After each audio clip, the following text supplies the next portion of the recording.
This is the podcast of my own creation. I've been watching so many videos about not being able to afford homes because that's where I'm at this moment.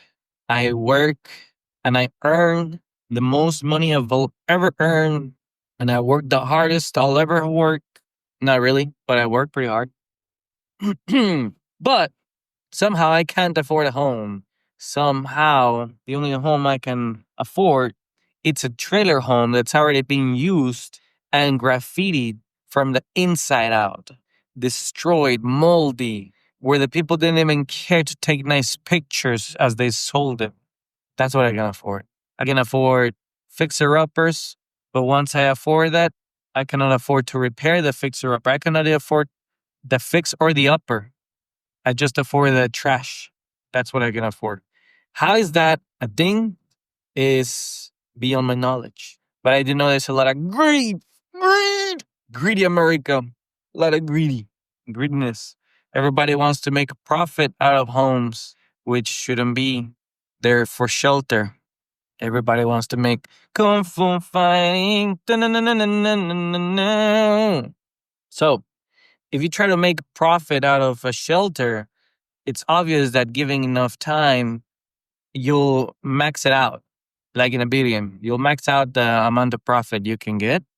Therefore, the only people that can afford it will have to also max out their spending. And it's just crazy that now, even when you have a 3-digit income, you still cannot afford a house. And if you can afford a house, you get one of those shitholes, shit buckets, because some other greedy person wants you to afford his shit bucket. Am I making myself understood over here? I'm sorry. Anyways, houses, it's one point of greed to America.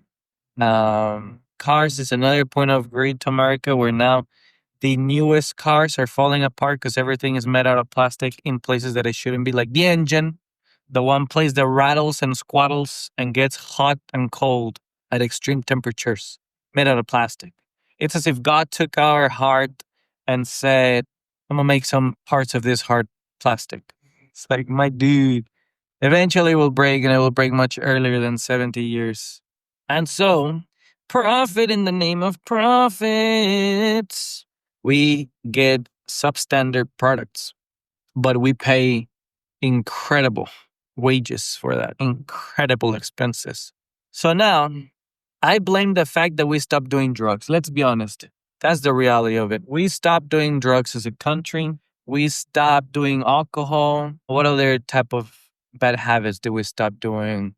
We're starting to do gambling now more, and a lot of lust in this country, a lot of porn. So I think it's the fact that we stopped doing drugs, let's be honest, because now people have more money. And also the internet, which is teaching people how to have more money and be smarter, is the fact that we've been smarter. We've gone to college more as a generation. We are more educated. We are less into bad habits that make us spend money. Therefore, we now have a lot more income, a whole lot more, and we're much wiser at what we buy. So all that wising up led to us people getting the wisest purchases, which were houses and food, groceries, and here and there cars, because we need them to go to work. And so because we were so wise and the entire herd moved that way, thus the wolves moved too with us. They smelled the meat and they went where the meat is, and they found us and they ate us. Mm. So probably if we were dumber and more into drugs, this wouldn't be happening, because we would have less money to spend on. And because we would have less money, we would be more in the streets and carefree like the hippie era. And people would be begging us to get homes, be like, dude, please just buy a house already. I'm giving it to you for almost free. Just stop being in the street injecting heroin, dude.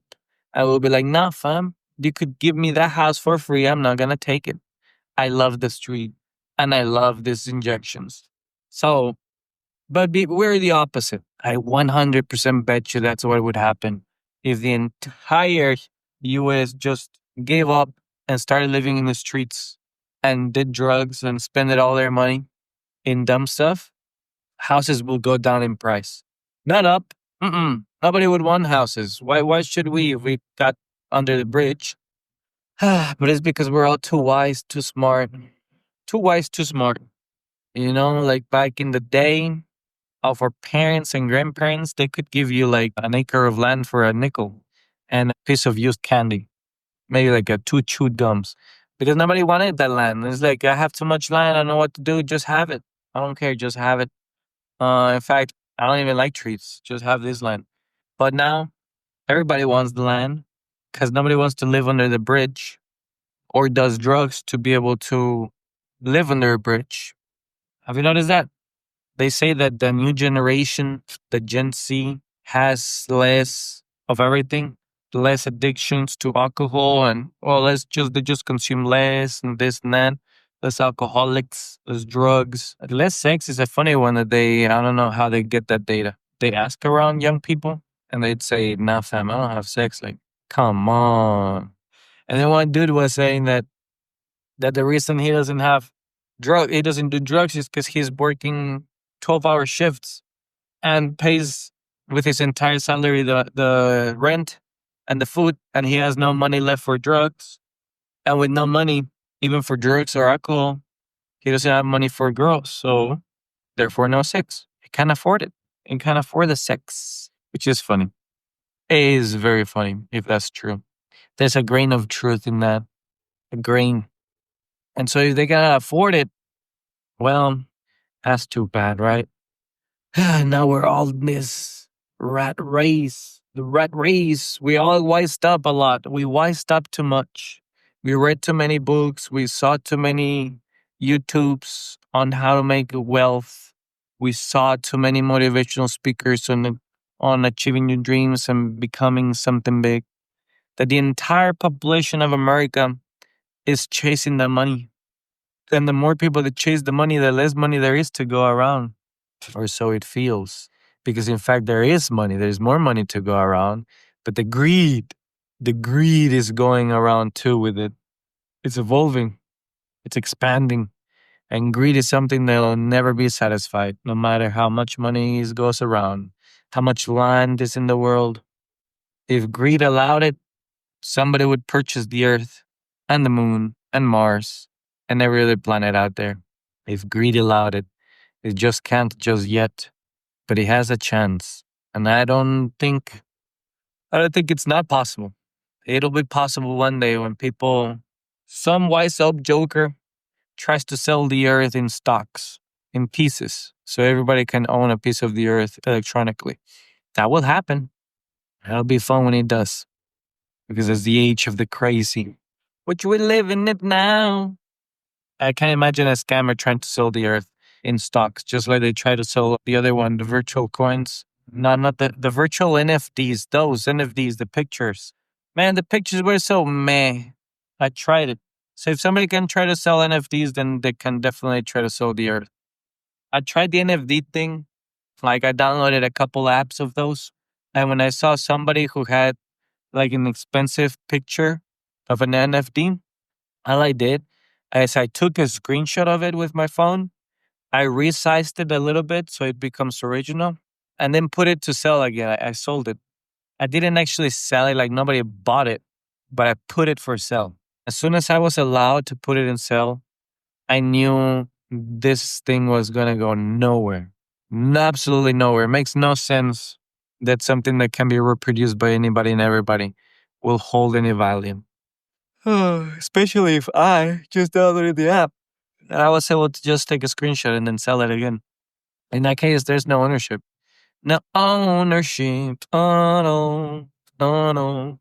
Which is something men have been fighting for ages when they get a promiscuous woman that has no owner. You know what I mean? I'm not going to go further. So does NFTs. If it belongs in the streets, it's for everybody. It's for the public. So here I am, driving around the Austin traffic with all the people next to me on their phones. I always look to my left and right and I see people looking down and anywhere else but forward. And somehow their cars drive okay. I bet you because of phones, traffic has become slower, like internationally or globally. I bet you that traffic has now like 5 extra minutes to 10 extra minutes than 30 years ago. Not not with like the addition of more cars on the road, but because everybody drives slower since they're on their phones. I bet you since the addition of the phones, we have slower traffic. I don't know about more car crashes. Probably, yeah, most likely, but definitely more traffic. It's rainy over here. It's cloudy. It's foggy. It's Silent Hill like. It do be the way it do be. So I've been watching lots of videos about houses because I've been trying to purchase one, looking at prices and like everything I can afford. First of all, there's nothing. But if I could, it's trash. Trash houses that should be demolished and have no shame in showing themselves to the world in pictures. Absolutely no shame. People just be taking pictures of their entire dirty household and just be like, yeah, somebody's gonna buy it. Why I don't see why not. Somebody's gonna buy it. I live in Austin. Somebody's gonna buy this shit. I'm not even gonna clean up my socks. Just gonna leave them there and my shirts and I'm gonna leave everything as is. I'm just gonna put in the description for investors, fixer upper. And I'm gonna take a picture of all the mold and holes that I have in this house, and I'll still sell it for more than you earn. Oh boy. Oh boy, oh boy, oh boy. This house has got no shame. Same thing with cars. They all run down, super high mileages, and people be selling them 100K mileage is the new normal. Back in the day, that was not the new normal. That was like, avoid those, avoid anything above 100. Not anymore. Not anymore. So, yeah, I've been watching lots of those videos. Poor Gen Ceners. I don't know how they're doing it. I don't know how they are doing even. And I feel bad for even the next gen, the betas, like my son, beta. I don't even know how he'll manage once it's his time to buy a home. It's probably gonna be impossible. He'll be part of the generation that owns nothing and is not happy. Probably will have to live with me forever and ever. And not because he can't find a home, but because I can't pay the bills of my own rented place. I probably need the help of my son to like share bills. And if he goes away, I'll become homeless. It'll go to that point where even families cannot afford to let their sons and daughters go get a place because if they do, they won't be able to make the rent. It'll be the point where grandparents will have to get roommates to afford it. Damn, that's bad. Imagine the grandmother trying to get a roommate in this era. Jeez, Louise. I don't know. I wouldn't even feel comfortable. So a stranger has to be with your grandma, a total stranger. You already know how roommates are, like dirty and not clean, and it's just like living with a boyfriend or girlfriend that you didn't really ask out for. You just kind of there. You didn't even. It's like the first person that asked you out, you were like, "Yeah, let's do it. I don't care. I don't care. Oh, but I leave my socks on the floor. I don't care. I actually don't wash dishes ever. I don't care. Do you pay on time rent? Good. Stay here." Oh man. So it is the era of the today. That is the era of the today. So has everything changed? Yes. Will everything go back to normal? No. No, I don't think so. It would be cool if it did, but it's only gonna get weirder. That's all. The gap is just getting wider. I'm trying to think how could it be any different, but I don't see how. No, I don't see how. Not in America. Maybe another country, yes, would have hope. But here, I don't know. We're entangled by laws that need to change, but will never change. Whenever the president wants to change a law, he gets so much pushback that it doesn't, or it gets changed about 30%, even though he needed 100. It just ends up getting worse. Huh. So what? Oh boy. So I'm just thinking, is there a way to make sense of this? Is there a way to play the game? Because that's what it feels like. It's not what people tell you that you should be doing. It's what you see people doing that it's been working. And that's why many people out there are becoming influencers, trying to, or making podcasts like me. Because there's got to be a way out of this rat race, out of this box, so I can get a bigger box, so I can play with the rodents instead of the rats. Got to play with them instead. Out there, the rat race just continues, but it's a little bit more relaxed, and the problems change to something more unfamiliar but nice, because we're tired of having the same issues, right? And then some things work out for some people in a very strange manner, and we think it's because they follow their dreams. And I doubt that. I highly doubt that's the reason because of luck. Luck. Luck is all we need in this world. Just so much luck. And so it starts, and so it ends, and so it starts, and so it. Just trying to think what else have I been watching, but that pretty much sums it up. That pretty much sums it up. We work harder, we get smarter, we do less drugs, less bad habits, we do more good, and somehow we get worse results. We get less housing, less cars, less of the normal life, less groceries, less everything. Less everything of what we actually need. We are more connected and online, but more lonely because we work so much. There's absolutely no time to hang out. There's no energy left. And if there is, our money is wiped out. We can't go out and feel okay going out and having fun with friends because they also feel the same way. So you see, that's what's causing. This is the American dream. This is the American state of today. How to fix it? I don't know. People, it looks like people say it's not broken. Well, the decision makers are saying this is not broken. The politicians, the rich, says it's not broken. It's working perfectly as intended. The system is doing what the system does best, and that's being the system. If the results are this, then the system is programmed to give you results like this. If you plant an apple tree and you get apples, that's what's supposed to happen. You don't plant apple tree and get oranges. So if we're going through this, it's not because we planted oranges and got apples. It's because we planted lemons and we got lemons. Easy as pie. And so I can see why so many people are tired of this same system. And well, I guess the good thing about us not doing drugs is we can finally see where the problem is. And many people are finding out where the problem is. And they're being patient, but slowly they're killing that patience. And you see crazy things happening.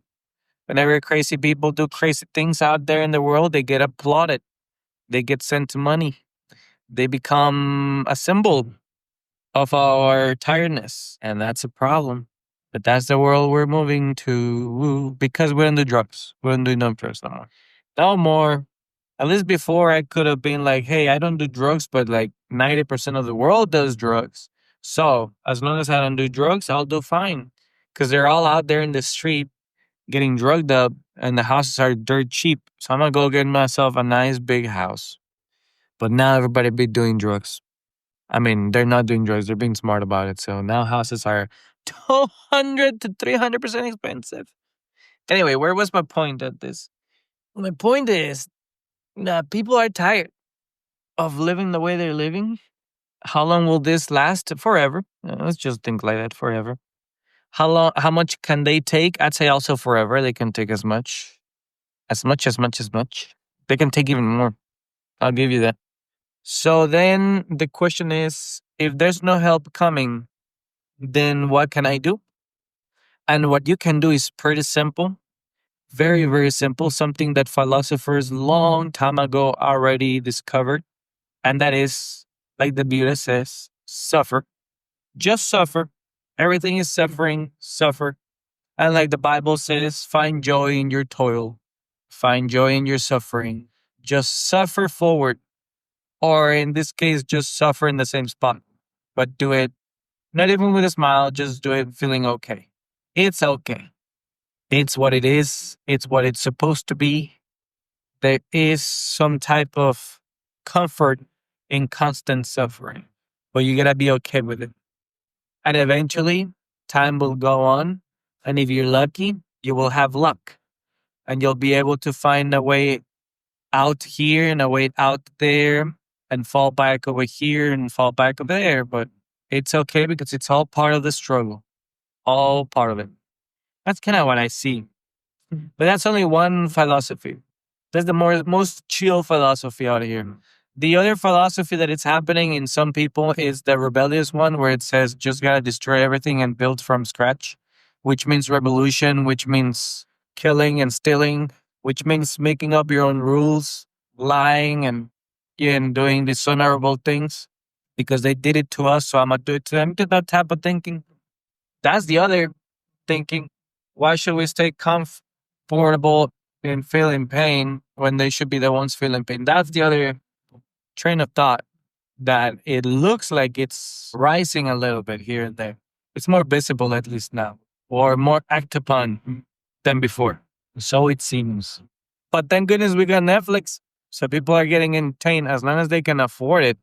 So I don't know how much, because now they're increasing prices for Netflix. I canceled it. And their quality is going down too. So good luck. Good luck keeping the public entertained when they cannot afford entertainment no longer. Then we'll really see how things go. I hope it's better, but I don't know. Kind of just speaking my mind as I'm driving. So those are two ways of thinking. But there's gotta be a third way of thinking, like the positive one, where it says, "Yeah, things are gonna be better. The future is bright." That's pretty cool, but let's face reality, right? Anyways, that's probably the other way of thinking, where it's like, it's good, it's better than ever. It's never been better than today. We have more medicines, we have more healths, we have more this and more that. Back then, we didn't have this and that, and now we are just more sanitary, more this, more that. So, I don't know what to say to that other than congratulations for being rich. I think only a few people can afford that way of thinking. Only those that really do have a lot. And I hope one day that's also my way of thinking, which means that I became rich when I start thinking like that, right? Many, many things here and there, right? Many, many things. And so, such is the life of the me. I have arrived. I've made this podcast long enough. And I've entertained myself long enough. Should I stop watching the internet for a while? You know what? I will. I will. One of these days, I'm going to make it into a challenge and I will talk about it, how it went. Because I do need to make it into a challenge of, I don't know, maybe something like 7 days without the internet or a day without it, something like that. What does it involve? I don't know. Maybe no YouTube in general or no podcasts, listening to them. Like quitting it for a while just to get a cleanse, let's say a cleanse. The problem is that I'd have to find myself entertained some other way. Maybe I can make podcasts every day to get myself entertained. Something like that. But it'll be fun. And when I do it, I'll let you know. And you know what? Now that I'm saying it, I want to do it sooner than later. Way sooner than later.